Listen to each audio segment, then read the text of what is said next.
चुहड़ जमाली मां शाहिद हुसैन की रिपोर्ट है तो चुहड़ जमाली लॻ चांग फार्म स्टाफ वटि क़ाइम मस्जिद में मस्तूरात लाइ हिकु रूह परवर दीनी इस्लाही प्रोग्राम मुनक़िद कयो वियो, जंहिंमें इलाइक़े जे माण्हुनि वॾे अंग में शिरकत कई। प्रोग्राम जो मक़सदु औरतुनि में दीनी तालीम ऐं शऊर पैदा करणु, इस्लामी तालीमात आम करणु, सुन्नत मुताबिक़ ज़िंदगी गुज़ारण जी तरग़ीब ॾिनी वई। उन मौक़े ते ख़िताब कंदे मौलाना ग़ुलाम हुसैन मेमून चयो त औरत इस्लामी मुआशिरे जो बुनियादी सतून आहे। जेकॾहिं औरत दीनी तालीम सां आरास्ता हूंदी त घर जा पूरो ख़ानदान मुआशिरे जे इस्लाह मुमकिन बणिजी सघे थी।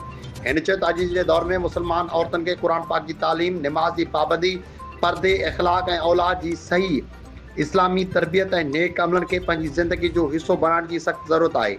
हिन वधीक चयो त वालिदैन ते फ़र्ज़ु आहे त हू पंहिंजे औलाद जे दीनी अख़लाक़ी तरबियत कनि।